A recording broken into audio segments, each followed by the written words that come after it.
We're live.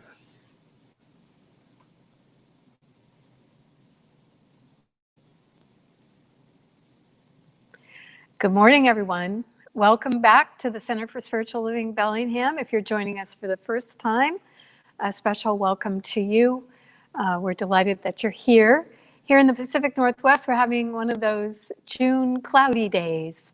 But wherever you are, I'm glad you're here. And we want to welcome you first with some wonderful music by our music director, Amber Darlin. Take it away, Amber. Good morning, everybody. I'm not worried about tomorrow. Today I declare freedom from yesterday, mistakes of the past. Today all things are made brand new, and don't it feel good to know that all is well and unfolding as it should. Let's sing it, here we go. All is well, all is well. Even Spirit is directing me right now. All is well, all is well, all is well, and unfolding as it should. I can change my reality by changing my mind. Perfect peace, joy, and happiness is yours and it's mine. I am a love and so are you. And don't it feel good to know that all is well and unfolding as it should. Sing it out, all is well, all is well, all is well. Even Spirit is directing me right now. All is well, all is well, all is well, and unfolding as it should. All is well, all is well, all is well. Even Spirit is directing me right now.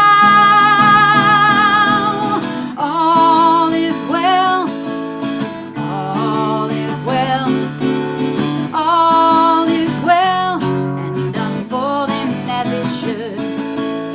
All is well, and unfolding as it should. Hey, thanks everybody for being here this morning. This is Bellingham, Washington Center for Spiritual Living, our live stream every Sunday. We're so glad you're here. I'm Amber Darland, the music director. And if you're on Facebook, take a minute to put in a comment. Say hello to some of our friends here in our spiritual community, near and far, and new folks tuning in too. I love that time of the day where we all get to say hello to each other, even if just through these virtual means. All right, friends, let's sing My Soul is Welcome Here. I'm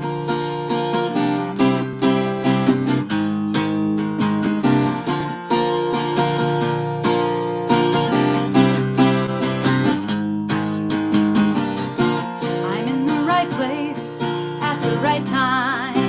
I am just where I'm supposed to be. I'm in the right place at the right time. I am just where I'm supposed to be. I'm in the right place at the right time. I am just where I'm supposed to be. I'm in the right place at the right time. I am just where I'm supposed to be. Oh, my soul is welcome here. Oh, my soul is welcome here. I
soul is welcome here. One more time. My soul is welcome here. My soul is welcome here.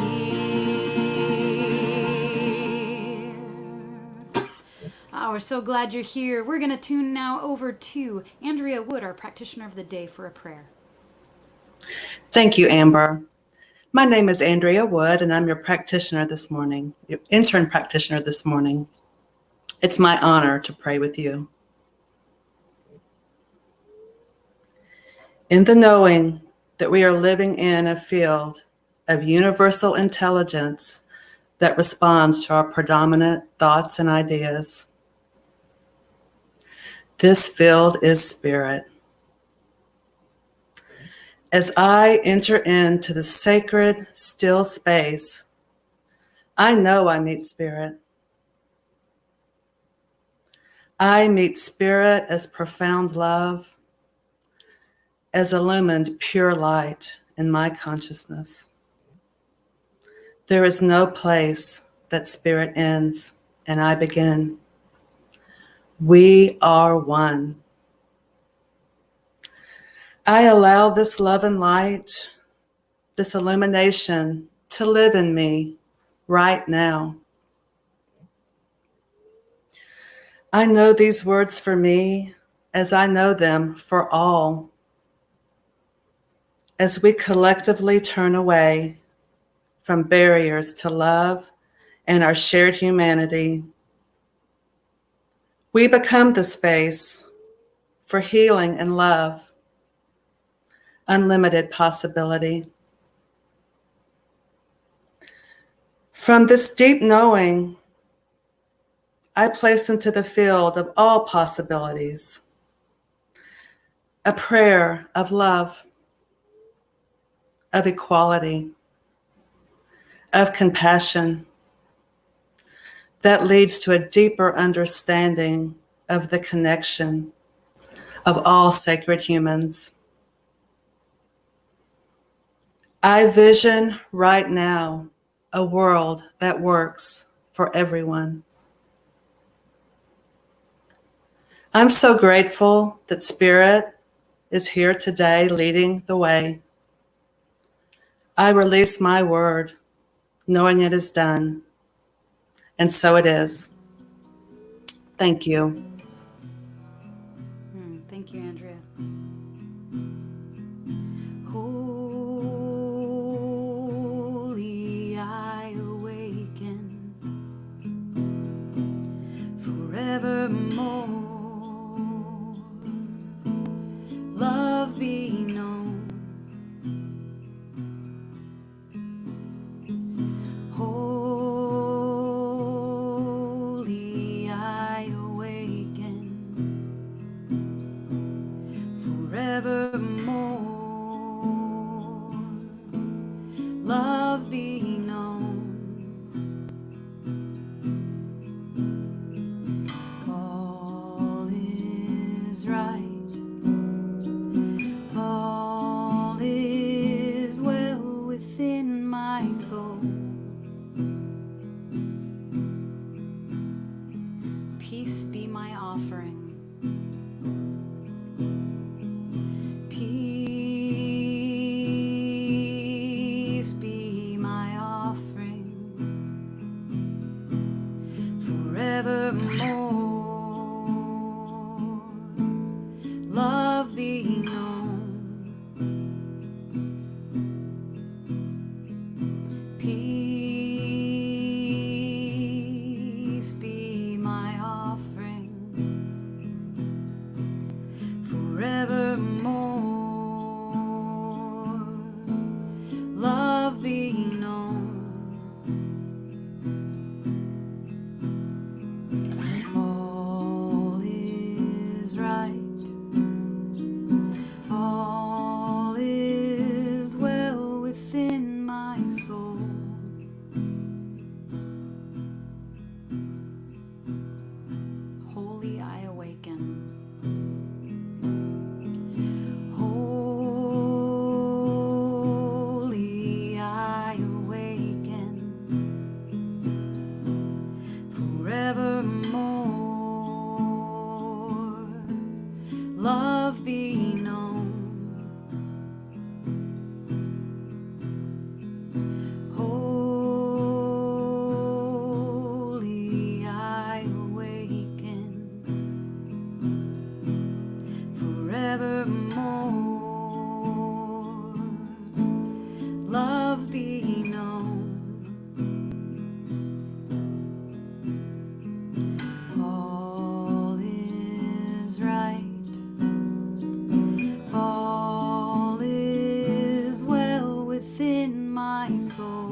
got a new song for you today. I'm excited to share this with you. It's a brand new song by Amy Bishop and Gary Lynn Floyd, and they put it out just last week.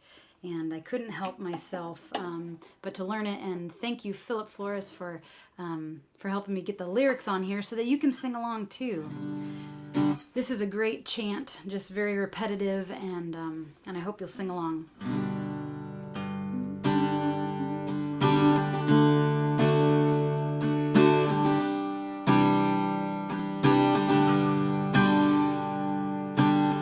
Gonna climb this mountain, won't stop till I get to the top, one step at a time.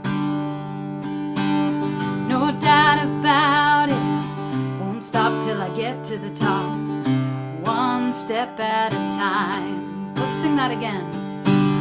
Gonna climb this mountain, won't stop till I get to the top, one step at a time. No doubt about it, won't stop till I get to the top, one step at a time. Leave behind what's weighing me down, wash away what's holding me back. My heart is falling, face forward, feet on the ground, living in this courage I found. The sky is calling, gonna climb this mountain, won't stop till I get to the top, one step at a time.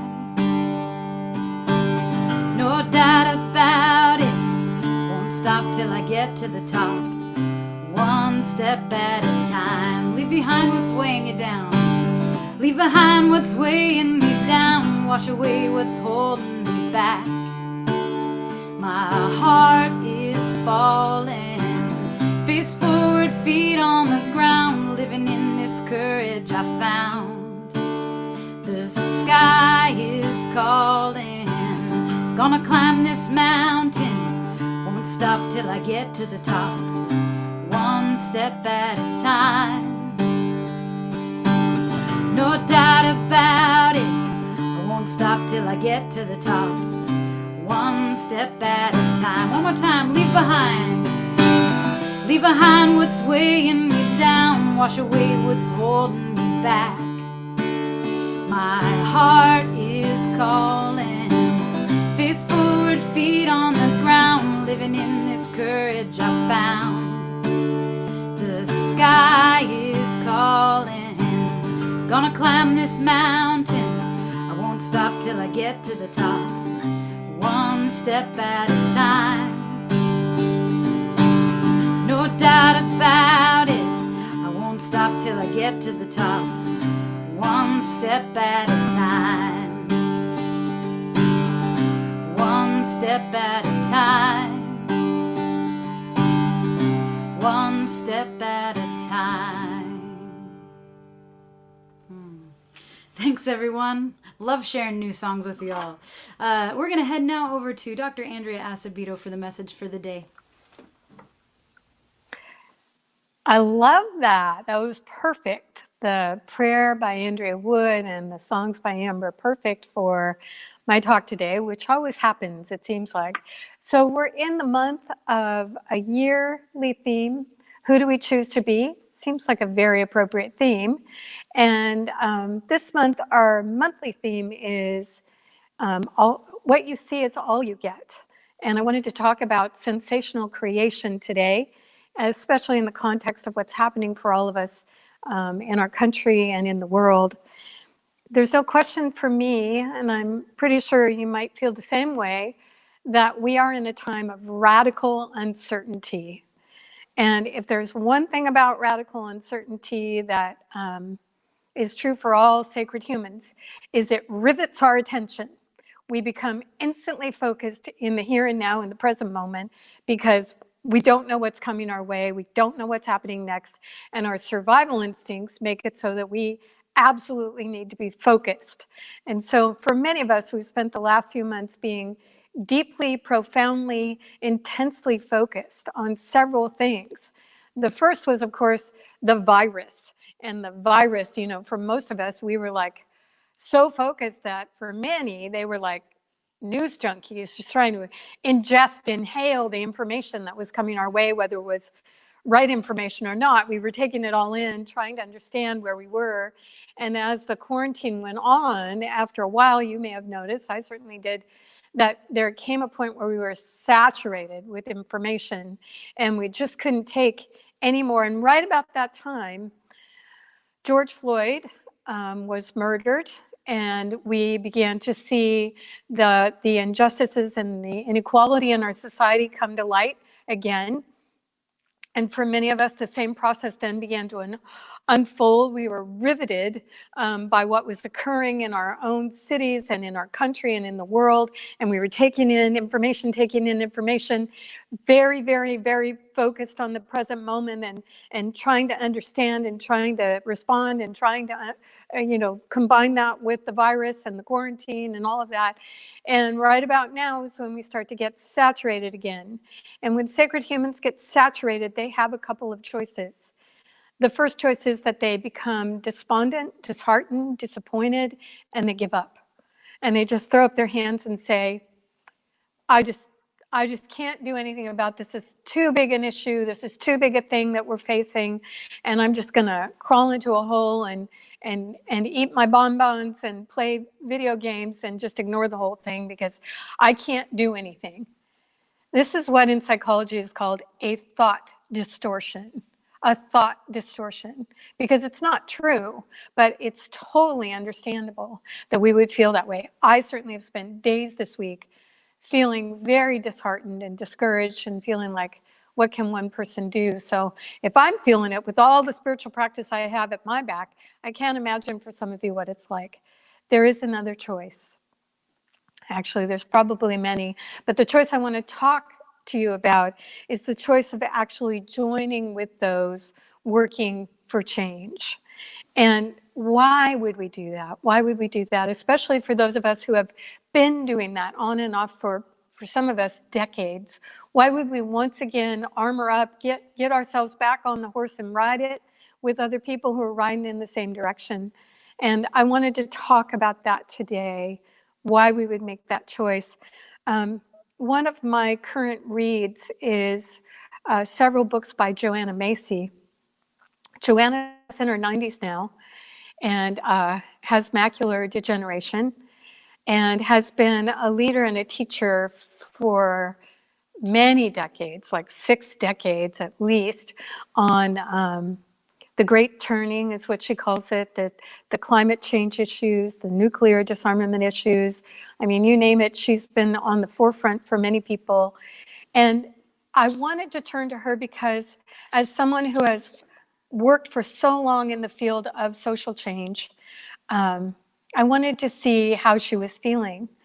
And this is one of the things she said recently in an interview in the Lion's Roar. She said, when the outcome is uncertain, as it is for all of us right now, we have to enjoy doing something exhilarating and useful without knowing for sure that it's even going to work out. This is one of the things she said in her 90s. Let me repeat it.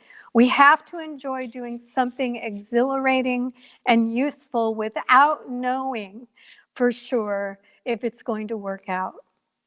So when we're faced with radical uncertainty anywhere in our life, let's say there are some of you watching right now and you're going through a breakup, and it's a radically uncertain time for you. Whether you chose the breakup or the breakup happened, there's a lot of uncertainty around situations like that. Or maybe you have had someone you love die or who is in transition for their death. And it brings up just this incredible radical uncertainty about what life will be like without that beloved one. And what will you do and how will you go forward and how will you survive without that beloved one? And maybe you're looking at the times we're in and you're looking at the protests and the riots and you're thinking, well, what can one person do? And it just makes you feel all confused and uncertain. So I brought you a couple of wise things that I woke up thinking about today, and I hope it will help you. It certainly is helping me. So I want to read you a very famous poem by Mary Oliver, but I'm only going to read you the first part right now. You'll get the whole thing in a little bit. And this is probably one of her most favorite poems. It's called Wild Geese. And do remember that Mary Oliver was sexually abused by her father as a child, which drove her outside, which drove her into nature, which drove her into journaling, which drove her into poetry, which gave the gift to the world. So remember that part as you hear this first part of the poem. You do not have to be good. You do not have to walk on your knees for 100 miles through the desert repenting. You only have to let the soft animal of your body love what it loves. Tell me about despair, yours, and I will tell you mine. Meanwhile, the world goes on. So I'm going to stop the poem right there. Because for many of us, we're feeling despair in different directions. For some of us, it's the despair of not seeing our children or our grandchildren. For some Canadians who are here in our country, they can't go home. They can't cross the border unless it's essential travel. For some of us, the despair centers around the racial inequality and injustices that our system has in place. And we despair about that. And of course, there's always personal despair that we could tell each other about. And meanwhile, the world goes on, is what Mary says. So what does that mean? It's not an anthem for despair being, oh well. Instead, she's pointing us in an understanding that it's not all about despair. It's not all about whatever we're involving ourselves with. There's something else to consider as well, which is the world and all that it is. So then I was thinking about, I don't wake up thinking about the Bible every day. I know this is a shocker for you, but I woke up this morning and I was thinking about one of my favorite stories in the Hebrew Bible, which when I was growing up, they used to call the Old Testament. See how things change. So in the Hebrew Bible, there is a story that has captured me for a long time about a woman named Hannah. And Hannah was married to a man who also had a second wife. And Hannah could not have children, but the other wife could.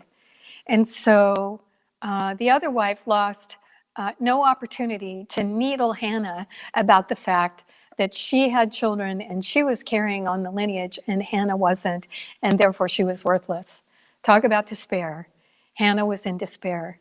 And every year, the entire family, the woman and the children and the husband and Hannah, they would all travel to worship at the main temple in Shiloh. And the priest there was the head priest named Eli. And this went on for years, and Hannah was there at the feasting and the celebrating that happens during this time of going up to the main temple. And the other wife had needled her once again during the feast, and Hannah couldn't eat or drink anything, and she went away and she started praying. And the way they described this prayer is from the heart. It was a heart prayer, and she was feeling this prayer so deeply that her mouth was moving even though there were no words coming out, because she was in this heart of prayer, praying to God to open her womb and let her have a child. And if she had this child, that she would dedicate this child to the Lord. Well, Eli, the head priest, the high priest, happened to see her with her mouth moving and made the assumption that she was drunk. And so he started chastising her, saying, "Woman, stop your drunken ways." And so Hannah got up the courage to say, "But that's not what's happening. What's happening is I'm praying to the Lord to open my womb and give me a son. And if I have a son, I will dedicate that son to the temple." And so Eli sort of feels like offhandedly says, "Okay, go and be blessed in your ways and may your prayer be answered." Well, her prayer was answered, and she became pregnant, and in due time she had a son, and she named the son Samuel. And she weaned the son after several years, and as a little bitty boy, she took him to the temple, and she dedicated him in the service of the temple, and Eli, the head priest, became his mentor. So that's sort of the backstory to the part that always captures me. So here's this little boy. Picture him. I don't know how old he was in this part of the story, but he couldn't have been more than like 6 or 7 at the very most. And they put Samuel in the room where the Ark of the Covenant is, the most sacred place in the temple. And I think probably they put him in there when he was a little boy because they always kept a light burning. And it was sort of like a nightlight for this little boy. And Eli slept in another room. And Eli, at this point in his journey, couldn't see very well. And so he had laid down to go to bed, and he had gotten Samuel to lay down in his room. And this is the story from there. Now the boy Samuel was ministering to the Lord under Eli, and the word of the Lord was rare in those days. There were no frequent visions. At that time, Eli, whose eyesight had begun to grow dim, so that he could not see, was lying down in his own place. The lamp of God had not yet gone out, and Samuel was lying down within the temple of the Lord where the ark of God is. Then the Lord called, "Samuel, Samuel." And Samuel leapt up and said, "Here I am," and ran to Eli and said, "Here I am, for you called me." But Eli said, "I did not call. Go lay down again." And you can imagine if you've been a parent, I don't know if your children did this, but my children would get up a couple of times a night trying to not go to bed yet. So I'm sure Eli was like, "Go lay down. I didn't call you." So Samuel went and laid down again, and the Lord called again, "Samuel, Samuel." And Samuel arose and went to Eli and said, "Here I am, for you called me." And Eli said, "I did not call you. Go lay down." The emphasis is mine. And so Samuel went again and laid down, and the Lord called Samuel a third time. And he arose and went to Eli and said, "Here I am, for you called me." And then Eli perceived that the Lord was calling the boy. Therefore Eli said to Samuel, "Go lay down, and if he calls you, you shall say, 'Speak, Lord, for thy servant hears.'" So Samuel went and laid down in his place, and the Lord came and stood forth, calling as at other times, "Samuel, Samuel." And Samuel said, "Speak, for thy servant hears." So this is in the first book of Samuel, chapter 3, if you ever want to look it up to hear the whole story, because I'm going to leave you hanging right there. But what has always struck me about that story is that there is both a capacity and a necessity for you and I to listen deeply for the voice of Spirit, for the voice of, if you will, the Lord. And this voice we locate within ourselves in the science of mind philosophy. But nonetheless, we believe it is divine guidance, intuition, the voice of the knowing one that knows all things. And this voice is rare in our times. And we need to be listening deeply right now. And like Samuel, when the voice calls us, when our intuition speaks to us, we need to jump up just like that little boy and say, here I am, speak, I'm listening." And I don't know about you, but sometimes when intuition calls my name, that's not my first response. My first response is often like, "Oh no," or words to that effect. Or my other favorite one is, "Really? You want me to do what? Really? You want me to do that?" And so there's some resistance. But here's Samuel, this innocent boy, jumping up and saying, "Here I am, speak, and I will listen." And I think that's a very powerful reminder to all of us about what I'm speaking to, about radical uncertainty and what we can do. So the first thing we can do is we can listen. We can listen deeply to our own intuition, which will tell us the next right step that we need to make. It's there. It's just that we need to have our listening ears on and our willingness to respond present. remember Mary Oliver said, you don't have to be good, but you do need to let the soft animal of your body love what it loves. And part of that soft animal nature is our intuition. So we listen. We listen deeply to what our next step is. And then I started thinking about Pema Chodron, believe it or not. So I have a mix of saints and sages that greet me in the morning sometimes, and this was one of those. And Pema Chodron is a Tibetan Buddhist American woman who is quite famous. If you haven't heard of her, please look her up. She's really quite amazing. And she said something a long time ago in one of her first books, which was called When Things Fall Apart. Someday I'll tell you the story of the retreat I led that I named that, and everything did fall apart. Well, that's the story in a nutshell, but this is one of the things she says in that book. She says, to be fully alive, fully human, and completely awake is to be continually thrown out of the nest. To live fully is to be always in no man's land, to experience each moment as completely fresh and new. And she's saying that because, like I was saying earlier, radical uncertainty, being thrown out of the nest, in other words, rivets our attention. We have to be fully present because to survive, we need to be fully engaged with what's happening. So here we are, and I'm assuming that at some level you are fully engaged with what's happening on the world stage as well as in your own home and in your own heart. And for me, it's one of those we've been thrown out of the nest moments. We've had a pandemic, which people were predicting for decades, but none of us really took it terribly seriously, mostly. And so here we are. And at the same time, we have this incredible global thing going on that's awakening us to finding a way to create a world that works for everyone, which is a mighty task.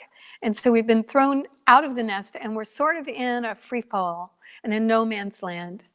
But because of that, we are awake to the opportunities that might be in every moment, moment by moment. And that's the goal, of course, of the spiritual path, is to be fully awake. So here we are. It's happened because of some very difficult stuff, but here we are, wide awake and paying attention. So then that brought me to another story that my rabbi friend Kalish tells once a year, and as do most of the Jewish people who are practicing. And it's the story of Queen Esther. And that's another incredible story that I won't tell you the whole thing. But at one point, so Esther is a Jewish woman who marries a non-Jewish king. And she's beautiful and she's intelligent and she's everything you could imagine. And a lot of scheming goes on in the king's court, and the scheming is happening. And there's, I think it's her uncle Mordecai, is sitting at the gates of the court, the king's court, and he's listening. And he discovers there's a plot against the king, and so he reports the plot, and it's foiled. And one of the courtiers who is close to the king becomes really jealous of the fact that Mordecai has earned the king's favor. So he makes a plot to have Mordecai and all of the Jewish people killed. And so here's Esther, who's Jewish. She's the queen of the land, and it is not known to the king that she's Jewish. And so Mordecai, here's what the story picks up that I wanted you to hear about. So Mordecai gives a messenger a copy of the written decree issued in Susa for the destruction of the Jews, that he might show it to Esther and explain it to her and charge her to go to the king to make supplication to him and entreat him for her people. And the servant goes and tells Esther what Mordecai has said, and Esther speaks to the servant and says, all the king's servants and the people of the king's provinces know that if any man or woman goes to the king inside the inner court without being called, there is but one law. all alike are to be put to death, except the one to whom the king holds out the golden scepter that he may live. And I have not been called to come into the king these 30 days. And they told Mordecai what Esther had said. The servant went back and told Mordecai this. And then Mordecai told them to return to her this answer: think not that in the king's palace you will escape any more than all the other Jews. For if you keep silent at such a time as this, relief and deliverance will come for the Jews from another quarter, but you and your father's house will perish. And this is the line that always catches me. And who knows whether you have not come to the kingdom for such a time as this? For who knows if you have not come to this time in our history with these things happening for such a time as this to make a difference? That's what I take away from that.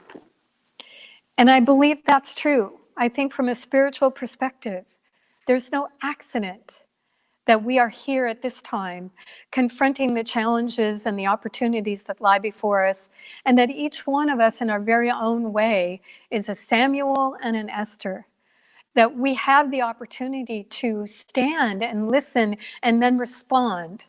And it's quite natural for us to be afraid that if we respond, we might lose our life, or we might lose the life that we've known, or we might lose friendships with people, or we might change our lives and have everything that we've loved be different. It's natural to feel those feelings. It's natural to be like Esther right at first and go, well, wait a minute, if I do that, I pretty much could be killed. And Mordecai says, well, but who knows? Maybe you're at that moment in this time to speak. So, of course, Esther does speak. And the outcome is beautiful. And you can read that in the Bible, too, if you want. And then you can tell all your friends that you've been reading the Bible. Quite impressive. So let me go to the rest of Mary Oliver's poem, and then we'll close, mostly. So remember the first part. You do not have to be good. You do not have to walk on your knees for 100 miles through the desert repenting. So the call that is yours, the voice that is calling you, where you need to stand and say, here I am, I'm listening, is not going to require you to go on your knees for 100 miles through the desert repenting.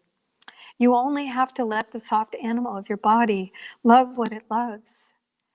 Tell me about despair, yours. In other words, let me listen to your path, and I will tell you mine. Meanwhile, the world goes on. Meanwhile, the sun and the clear pebbles of the rain are moving across the landscapes, over the prairies and the deep trees, the mountains and the rivers. Meanwhile, the wild geese high in the clean blue air are heading home again. Whoever you are, no matter how lonely, the world offers itself to your imagination, calls to you like the wild geese.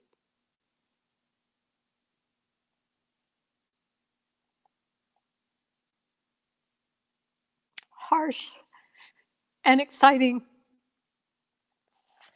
over and over, announcing your place in the family of things.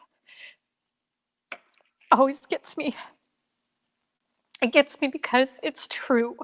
And when I hear a deep truth, I cry because it's such a powerful reminder of what's before us and what's within us, and the need for us to listen to the world calling us out, calling us to our imagination. So I started by saying that the topic today is sensational creation. And it's based on a quote by Deepak Chopra that I chose long before the pandemic hit, long before things happened. And this is the quote: "The most creative act you will ever undertake is the act of creating yourself. We are called in this time spiritually to use the power of our imagination and the power of our elevated emotion, joy, happiness, love, kindness, compassion. We are called to use these things to imagine a world that is different, that is more beautiful than anything we've experienced before. We are called in our own way to take that next step, to be the Esther in our own life, to know that really we are placed at a time and a place in our personal lives and in the world stage to do what we can do. And it may not be anything grandiose. In fact, it probably won't be. For me, what I get to do is I get to remind you, and that's my gift, into the imagination of a larger frame of reference in a more beautiful world. But yours may be simply reaching out to people in kindness and compassion. Yours may be listening to the despair of others and being willing to hear that there is trouble in paradise. Maybe yours is to be a person on the front lines asking for change. And maybe you're the one that writes a letter to a relative and says, this is what I'm feeling, this is what I'm thinking, this is what I'm imagining we can be as sacred humans in a world that works for all people and all species. So that's what I wanted to bring to you today, is the power of your own ability to create. And to remind you from these beautiful examples that yes, we are in a time of radical uncertainty, and it's the very, very, very best time to use all the spiritual gifts we have to create, to imagine, to believe in something that's deeper and better and truer. I know that as we do this, we all will be brought to tears, and I'm grateful for your work and mine. I'll do a prayer and give you a few announcements, and then we'll go back to close with another wonderful song. So join me in this prayer. I'll speak it for myself, but please know I'm speaking for you as well. Beloved presence, I am so grateful for this beautiful earth that I get to walk upon. I am grateful for the beauty of mountains and rivers and trees, and I'm grateful for the presence of sacred humans everywhere. Grateful for the diversity of plants and animals and humans that make this world what it is. And I accept for myself the absolute gift that has been given of creating by means of my deeply held ideas and my elevated emotions joined together. This knowing of thought and emotion brought into oneness allows me to move out in action into my world, manifesting the truth that I am knowing inside of myself. I am supported in wisdom and guided in action by an intelligence and love that has no limit. And so I refuse fear, and I step forward courageously, speaking and living from the deepest idea that I can imagine. As I do this, the world around me changes for the better.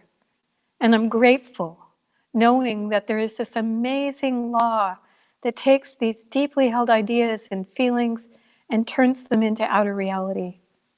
I'm excited to see what that reality looks like as we all imagine together a sensational creation. And so it is. All right, so I just want to make you aware of a couple of things. We have some things coming up that I'd love you to be a part of. And because we're meeting virtually, it doesn't matter where you are, you can partake of many of these just by letting us know you'd like to. So first of all, thank you to all of you who are making donations, either now or in the past. We are so grateful for those donations and appreciate them mightily in this time where we're spread out and reaching you virtually. There is a 2-part prayer workshop coming up, and it is on June 27th and 28th. And so you have a little bit of time to think about if you'd like to do it. 2 parts, because what we're teaching in this prayer workshop is your ability to create and use your imagination and use the inner knowing that dwells within you to create and manifest a reality outwardly that is more attuned and aligned with what you see and know to be your truth now. So the workshop is on Saturday and Sunday, the 27th and 28th. It starts at 1 o'clock. And our practitioners are offering this. And all you need to do is let us know that you would like to be a part of it by emailing the center office at info@csl-bellingham.org. We'll get you on their list. It's absolutely free of charge. This is their heart speaking to your heart and teaching a tool that is so effective in grounding us in this radical uncertainty that we're experiencing. So I hope you'll do that. We also, as I mentioned last week, we're having a 4-week book study on a book that is called So You Want to Talk About Race. And it's starting on Thursday, June 25th. It's a 4-week book study, so we'll begin at 5 p.m., go for about an hour and a half each time. If you would like to be a part of that, also let the office know, info@csl-bellingham.org, and we'll put you on the list for the book study. It's being led by one of our board members who's also an educator and one of our practitioners. And we're requesting that by June 25th, you read the first 4 chapters of that book and come prepared to have a beautiful discussion. Also, I thought this would be my last week to do coffee and conversation, which I've been doing since the pandemic started, but I'm continuing that for a time. And so if you haven't jumped on one of those Zoom calls, please feel free to join us. They are offered on Tuesday and Thursday at 9 a.m. And you can email me to get on my list for those. They're the same kind of chat, different people, but I bring the same material to each one. So you only need to attend one if you want to. And so my email is andrea.asebedo@att.net. And I would love to put you on that if you would like to join. We are having outdoor moving meditation on Tuesday mornings at 7 a.m. here on the grounds of the center. And you're welcome to join the folks that are doing that at 7 if you'd like. It's every Tuesday. And come. Many people wear masks, but because it's outside and it's very well spaced, you wouldn't have to. It's really a lovely opportunity. Some of you have chosen to join A Course in Love or the Buddhist meditation that's also being offered online through Zoom. And you can receive constant contact if you would like that information by letting the office know if you're not already on that list. Okay, so right now I'd like to turn it back over to Amber to lead us out with a wonderful song. And thank you again for joining us today.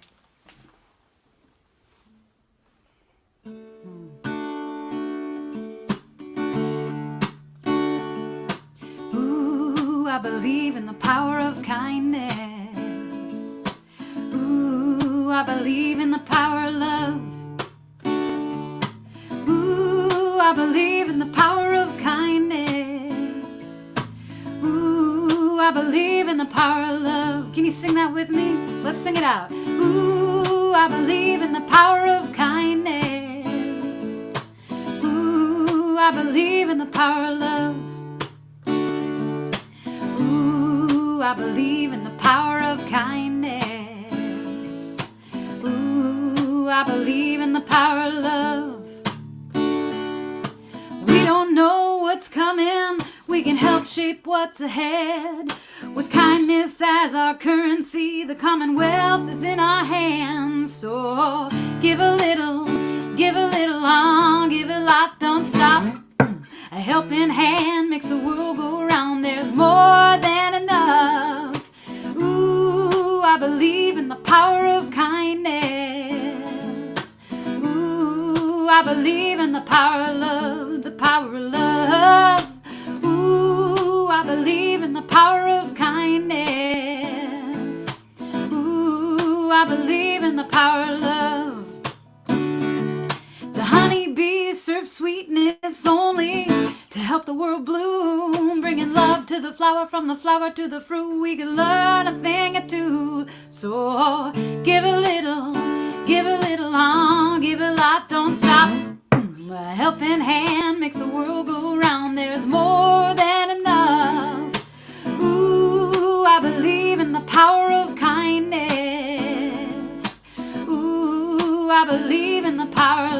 Let's send that love out to everyone. Here we go. Ooh, I believe in the power of kindness. Ooh, I believe in the power of love. One more time, sing it out now. Ooh, I believe in the power of kindness. Ooh, I believe in the power of love. Thanks everyone for being here with us today. We'll see you again.